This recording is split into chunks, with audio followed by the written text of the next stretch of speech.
The city of Aeridor was a symphony of power, not just the clamor of its bustling markets or the drone of its high-flown sky barges, but the very essence of its existence.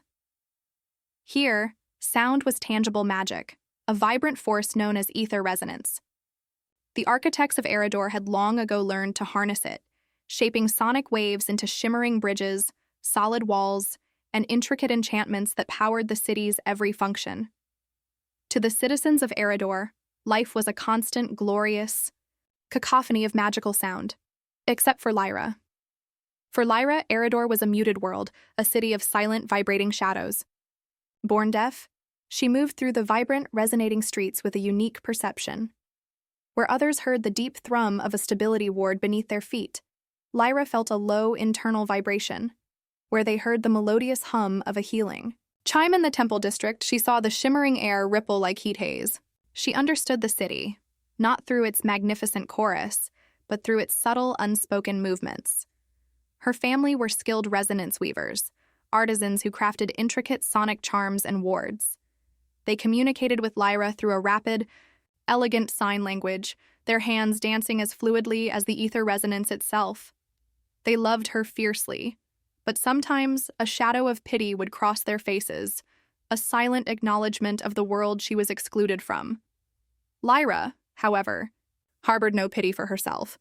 Her deafness, while isolating, had granted her a gift, a heightened sensitivity to the raw, unshaped ether resonance, the silent echoes that permeated everything but were too subtle for most to perceive.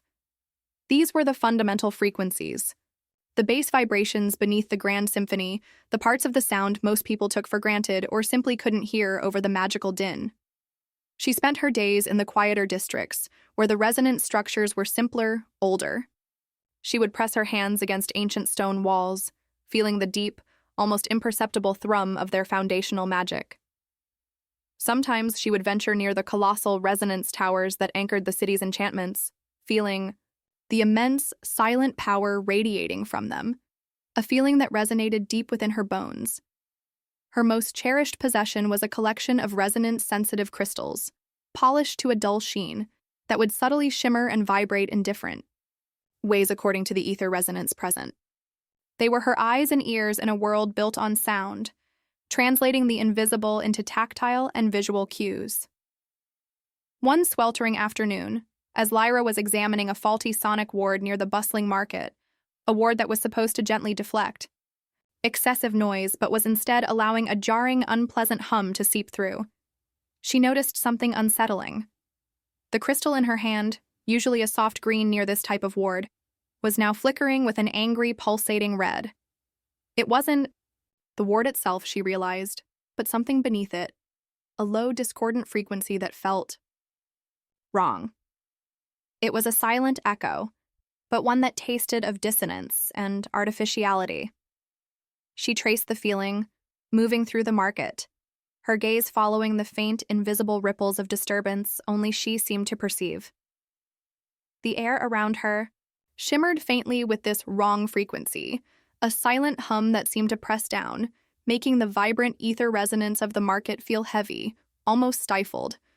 Other people, accustomed to the city's usual magical clamor, seemed oblivious, though a few looked uncharacteristically irritable, snapping at street vendors or bumping into each other with unusual force. The trail led her to the central plaza of Whispers, usually a hub of public decrees and grand sonic displays. Today it was dominated by a new, imposing structure, a massive obsidian obelisk, recently erected by the city's ruling council, the Resonance Conclave. The obelisk, they claimed, was a powerful new stability anchor, designed to harmonize the city's chaotic ether resonance. As Lyra approached, her crystals flared violently, turning a deep, throbbing crimson. The discordant silent echo was emanating directly from the obelisk, a powerful, pervasive frequency that was subtly twisting the very fabric of Aeridor's magical soundscape. It wasn't harmonizing, it was suffocating. And Lyra, in her muted world, was the only one who could truly feel its chilling presence. Lyra tried to explain what she felt to her family. Her mother, a gentle woman with sharp eyes for resonance flaws, listened patiently as Lyra frantically signed about the wrong sound from the obelisk, the red feeling in her crystals, and the way the city's usual vibrancy felt muted. But, Lyra, her mother signed, her brow furrowed with concern. The conclave assures us it is a stability anchor. They say it is reducing the chaotic resonance, making the city safer, more orderly. It's not safe, Lyra insisted, her hands trembling, with the urgency of her message. It's heavy. It's pressing down on everything. It's not the city's natural pulse. Her father, a pragmatic man, chimed in. The conclave has always acted in Aeridor's best interest. Perhaps you are simply sensitive to the new, more ordered frequencies. It would feel different to you, Lyra, as you perceive the silent echoes. They didn't dismiss her entirely, but they couldn't grasp the depth of her apprehension. How could they, when the very thing she warned against was imperceptible to their ears? The silent echoes were beneath their hearing threshold, obscured by the grand symphony of Aeridor. To them, the city felt calmer, less chaotic. What Lyra felt as a suffocating presence, they interpreted as a welcome tranquility. Frustrated but undeterred, Lyra resolved to investigate on her own. The obelisk was guarded by resonant sentinels, soldiers whose armor hummed with protective sonic wards. She couldn't get close, but she could observe. She spent days lurking around the Plaza of Whispers, watching the obelisk, feeling its oppressive hum, and noticing the subtle changes in the people around her. The city, once a vibrant tapestry of individual magical expressions and bustling energy, was becoming homogeneous. The spontaneous bursts of joyful song magic from street performers were less frequent. The vibrant, multi-layered conversations in the market squares seemed dulled, less impassioned. Even the colors of the ether resonance that shimmered visibly in the air, usually a kaleidoscope of hues, seemed muted, leaning towards grays and dull blues. The citizens, too, seemed to change. Their expressions were often placid, almost vacant.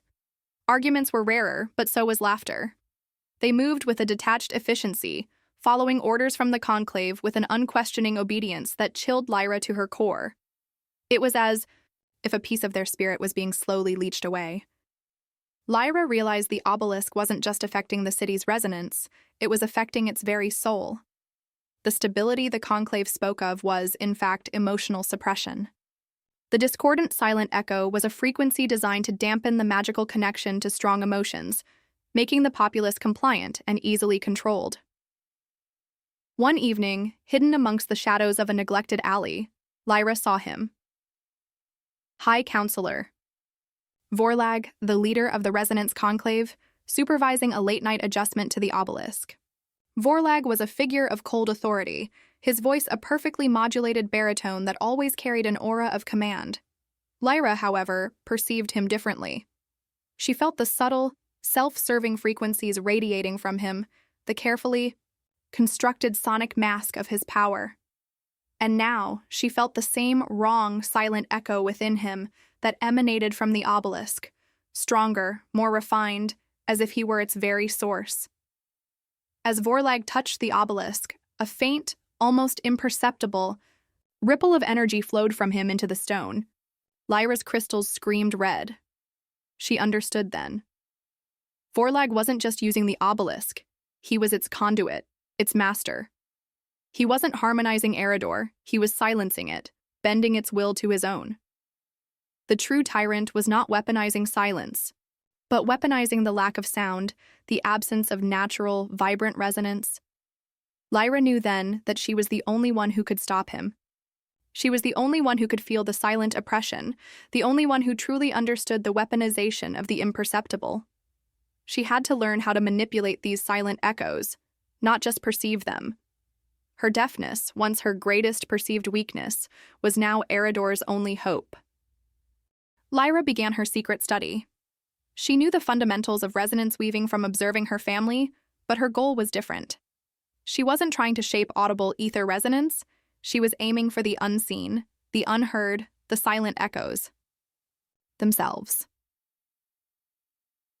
She retreated to the forgotten lower levels of Aeridor, the ancient foundations of the city where the raw, primal vibrations of the earth met the earliest, simplest resonance structures.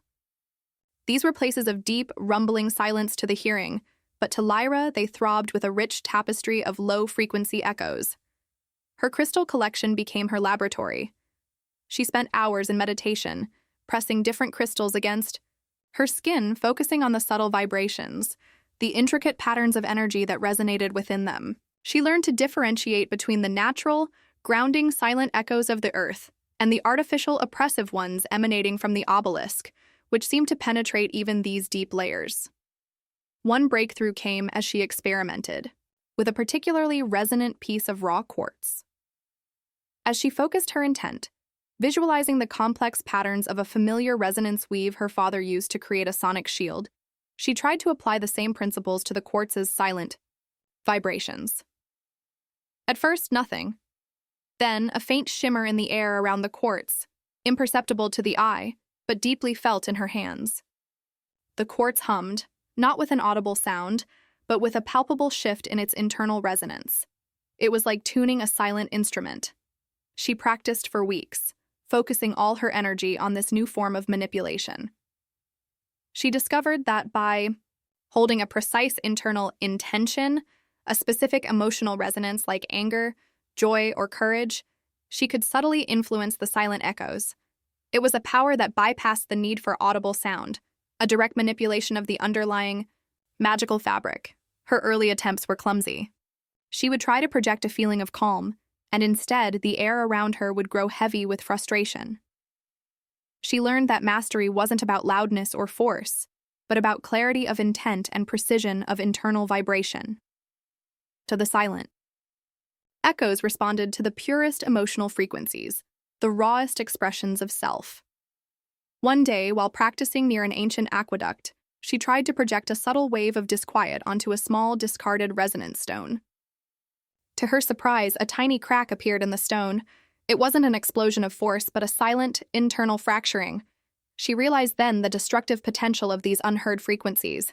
If she could disrupt the internal resonance of a small stone, could she disrupt the internal resonance of the obelisk? But she couldn't just destroy it. The obelisk was deeply intertwined with the city's power grid. Its sudden collapse could destabilize critical infrastructure, causing widespread chaos and even greater harm. She needed to counteract it, to neutralize its oppressive hum, to reintroduce the vibrant, natural, silent echoes that made Aeridor truly alive. Her next challenge was to learn to project these silent echoes over a distance, to shape them into a focused wave that could pierce the obelisk's defenses. She remembered how Vorlag had subtly influenced the obelisk with his touch. Lyra needed to do the same, but with a different intention, a counter-frequency. She found a secluded chamber in the deepest foundations of the city, a place of profound silence and raw, elemental power. Here, away from the artificial hum of the city, she began to craft her counter-resonance. She focused on the feelings Vorlag was suppressing, the joy of rebellion, the clarity of defiance, the warmth of empathy, the fire of courage. She wasn't just manipulating sound. She was manipulating emotion itself, encoded in silent vibration. As she intensified her training, Lyra began to feel a strange, almost painful resonance within her own body. Her hands, her chest, her very bones thrummed with a low, potent energy. It was the silent echoes, not just passing through her, but now part of her. Her deafness, her sensitivity, had allowed her to merge with this unseen magic in a way no hearing resonance weaver ever could. She was becoming a conduit, a living antenna for the city's true pulse. The silent echoes were a language no one spoke, a music no one heard. But Lyra, the girl of silence, was learning to sing it. While Lyra honed her new abilities, High Counselor Vorlag tightened his grip on Aeridor. The stability he promised had become an iron fist. Public gatherings were restricted, spontaneous. Expressions of ether resonance were deemed disruptive, and a new decree mandated regular resonance harmonization sessions, where citizens were exposed to the obelisk's silent hum for extended periods. These sessions left people even more placid, their eyes duller, their movements more robot-like. Lyra's family, like many others, attended these sessions, and she watched in silent horror as their vibrant personalities slowly faded, replaced by a subdued compliance. Her mother's hands, once so expressive in their sign language, were now hesitant. Her father's pragmatism dulled into unquestioning acceptance. "It's for the city's good, Lyra," her mother would sign, her eyes lacking their usual warmth. "Order brings peace."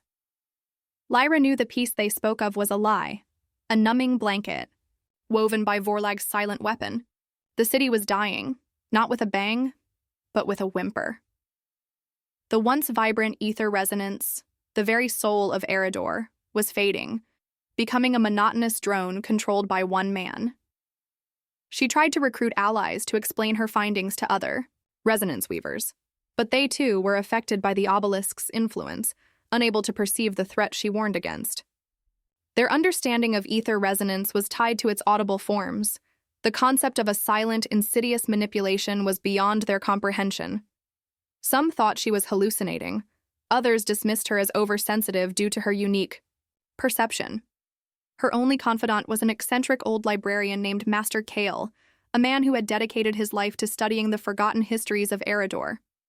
Kale was a hearing man, but he was fascinated by ancient texts that spoke of subsonic magics and the deep pulse of the earth. He had a collection of peculiar ancient resonance instruments that vibrated at incredibly low frequencies, instruments dismissed by modern resonance weavers as curiosities. Lyra approached Kale, explaining her theories through rapid sign language and by showing him the frantic pulsations of her crystals.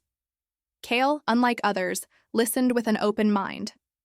He placed his hands on Lyra's, feeling the faint rhythmic thrum of the silent echoes she now carried within her. "The ancients spoke of it," Kale signed, his eyes wide with a newfound understanding. "Ether resonance is like an ocean. Most perceive the waves on the surface. You, Lyra, feel the currents of the deep, unseen ocean floor." Kale helped Lyra research, poring over obscure texts that hinted at the manipulation of these deep frequencies. They found fragmented passages describing a forbidden form of resonance weaving, a silence art that could control emotions and bend wills, a power long thought to be mythical. It confirmed Lyra's fears. Vorlag wasn't just stabilizing the city, he was enacting a forgotten, dangerous form of control. They also discovered a weakness. The obelisk drew its power from a deep central resonance nexus beneath the Plaza of Whispers, a nexus that was fundamentally attuned to the vibrant, chaotic pulse of natural ether resonance. Vorlag had enslaved it, forcing it to generate the oppressive, silent hum.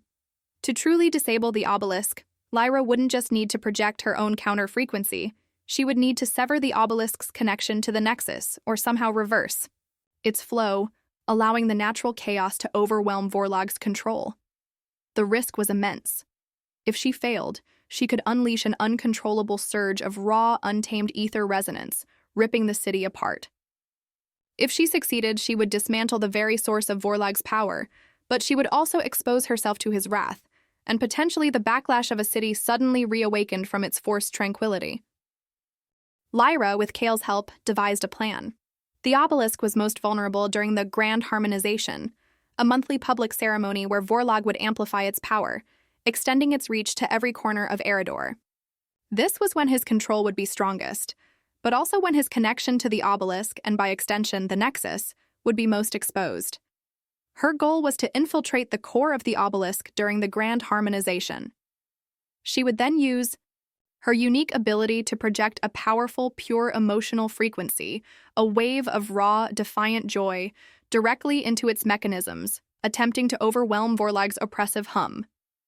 If successful, this wave of pure emotion, amplified by the obelisk's own power, would flow into the central resonance nexus.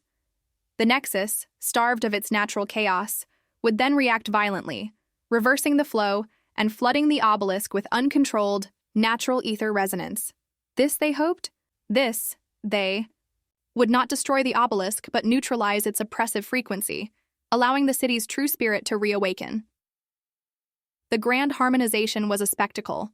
The Plaza of Whispers would be filled with citizens, all standing in silent, orderly rows, their faces upturned towards the obsidian monolith. Vorlag, standing on a raised platform, would perform a complex, ritualistic sonic weave, visibly channeling his will into the obelisk. Infiltrating the plaza during such an event was suicide. But Lyra had an advantage. Her deafness meant she was overlooked, unseen. She had also cultivated a network of small independent street vendors and cleaners in the quieter districts, people who, while affected by Vorlag's hum, still retained a flicker of their former spirit, a quiet resentment. They didn't understand her magic, but they understood oppression.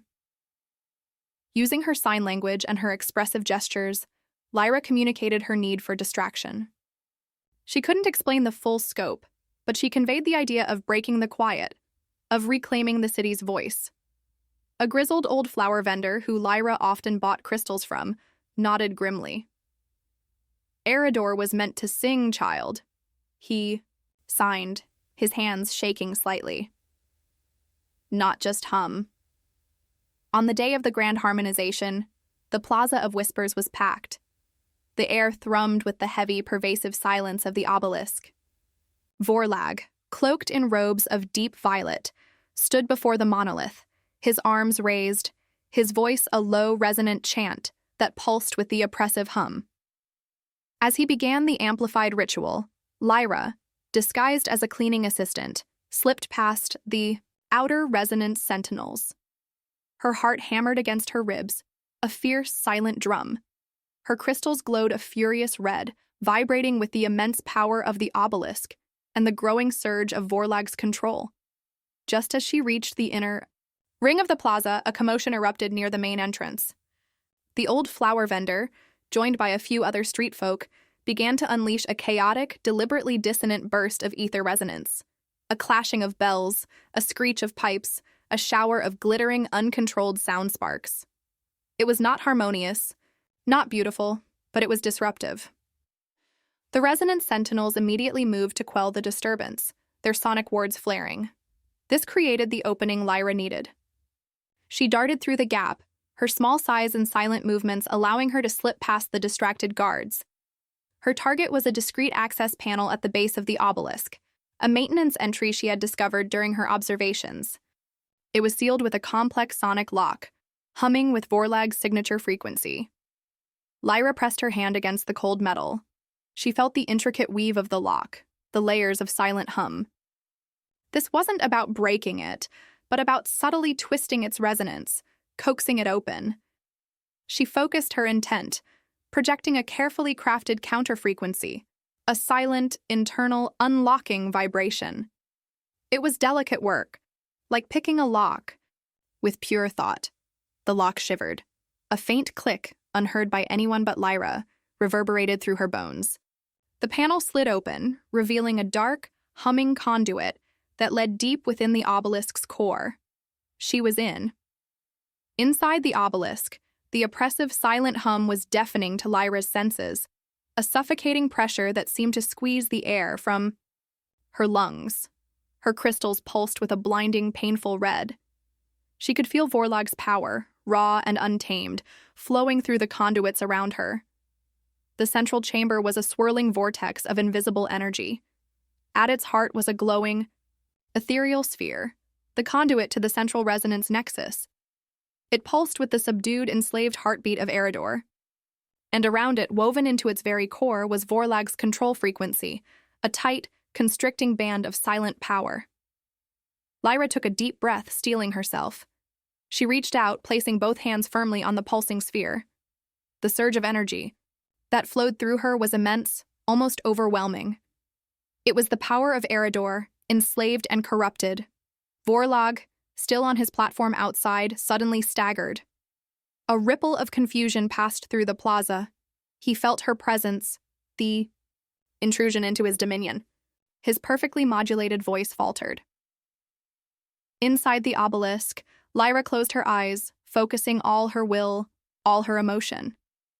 She would not fight his silence with more silence.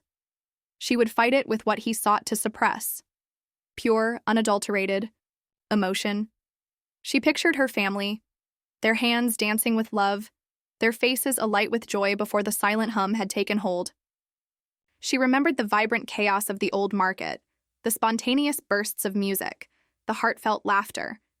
She thought of Master Kale, his quiet defiance, his belief in her. She focused all this into a single overwhelming wave of joyful defiance. She projected it, not as an audible sound, but as a silent echo.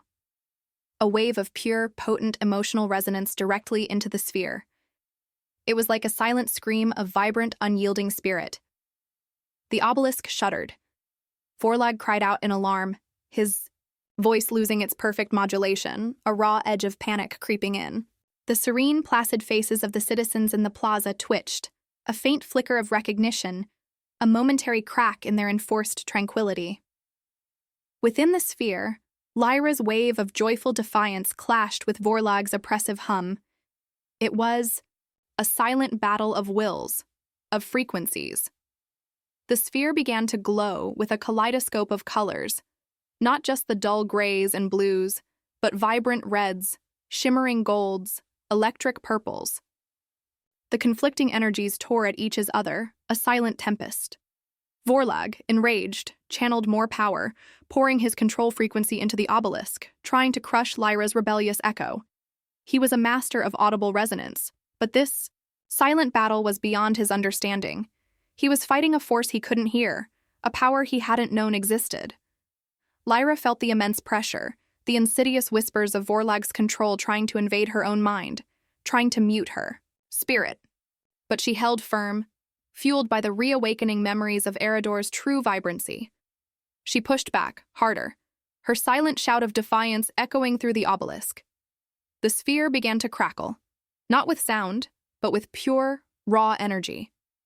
Lyra poured every ounce of her being into it, visualizing the city's heart, the central resonance nexus, crying out for its natural, chaotic pulse. She envisioned the nexus twisting, turning against its oppressor. With a final, desperate surge of will, Lyra focused on severing Vorlag's connection. She found the precise point where his control frequency intertwined with the nexus, and with a silent, internal wrench, she pulled.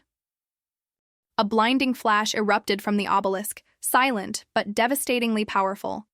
It wasn't an explosion of sound, but an explosion of feeling. A colossal wave of raw, untamed ether resonance burst forth, not a destructive force, but a chaotic, vibrant flood of every imaginable frequency and emotion. Lyra was thrown back, slammed against the obelisk's inner wall. Her head swam, her crystals shattered, but a profound sense of triumph surged through her. Outside, the grand harmonization descended into glorious chaos. The obelisk, now overwhelmed by the Nexus's furious backlash, began to pulse with a riot of uncontrolled ether resonance. Its oppressive hum vanished, replaced by a surge of pure, vibrant, and utterly deafening sound magic. The citizens of Aeridor, freed from the silent hum, staggered as if waking from a long dream. Their eyes widened, their expressions shifted from placid emptiness to a mixture of confusion, wonder, and then a tidal wave of suppressed emotion. Laughter erupted, raw and unrestrained, from one corner of the plaza. Tears flowed freely from another. Arguments flared, fierce and passionate, no longer muted.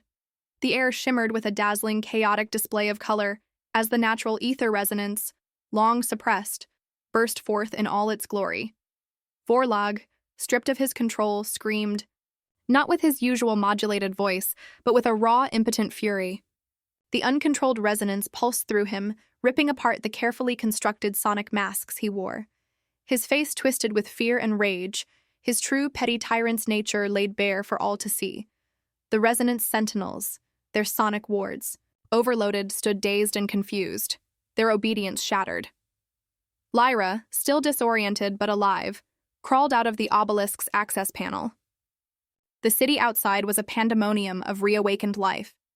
People embraced, wept, argued, sang, and danced, their emotions amplified by the sudden return of unrestrained ether resonance. The obelisk itself still pulsed, no longer controlled, but now merely a conduit for the vibrant chaos, a monument to broken tyranny. She saw her family in the crowd. Her mother's hands were flying, signing with frantic joy and relief, her eyes filled with tears of wonder. Her father, looking bewildered but undeniably present, clapped a hand on a stranger's shoulder, laughing. They were themselves again. They saw her, a small, silent figure emerging from the base of the now flickering obelisk. Her mother rushed to her, embracing her fiercely, her hands signing, "Lyra, you did it! The sound, it's back! The city is singing again!" Lyra smiled, a radiant, triumphant smile. She couldn't hear the city's magnificent, chaotic symphony, but she felt it. She felt the vibrations of joy, the thrum of relief, the raw, beautiful cacophony of a city reawakened. Her body still thrummed with the silent echoes, but now they were harmonious, vibrant, connected to the city's true pulse. Master Kale pushed through the crowd, his face beaming. He clapped Lyra on the shoulder, his hands signing, "You didn't just break the silence, child. You taught Aeridor to truly listen." The aftermath was chaotic, but ultimately liberating. Forlag and his loyalists, exposed and powerless, were quickly apprehended by the reawakened citizens and what remained of the city guard, who were no longer under his silent sway. The obelisk remained, still pulsating with energy, but it was now a harmless conduit, its oppressive hum replaced by the natural, unfiltered ether resonance of the city. Aeridor slowly began to find its new rhythm. The initial chaotic surge of reawakened emotion gradually settled into a more natural, balanced flow. People learned to appreciate the city's inherent vibrancy again, but also remembered the dangers of unchallenged authority. Lyra became known, not as the deaf girl, but as the silent weaver, the one who could hear what no one else could, the one who had saved Aeridor by speaking a language beyond sound. Her understanding of the silent echoes proved invaluable. She helped the city's engineers retune the major resonance structures, not to impose order, but to amplify the city's natural healthy frequencies, allowing for both structure and vibrant freedom. She established a new school, teaching a form of resonance weaving that integrated the silent echoes, showing hearing resonance weavers how to perceive the deeper, underlying currents of magic. Her students learned to feel the subtle vibrations, to understand the emotional truth encoded within the unheard frequencies. She taught them that true harmony wasn't about suppressing chaos, but about embracing the full spectrum of Aeridor's magical, emotional life. Lyra never regained her hearing, nor did she wish to. Her unique perception was her strength, her connection to a deeper truth. She continued to carry the silent echoes within her, a constant internal symphony that guided her. She had not only liberated Aeridor from a tyrant, but had also revealed a new dimension of magic, a profound understanding of sound that transcended the audible. The City of Whispers, once nearly silenced by a tyrant, learned to sing again, more beautifully and authentically than ever before. And Lyra, the girl who moved in silence, became its truest conductor, orchestrating a harmony that embraced every voice, every vibration, heard and unheard.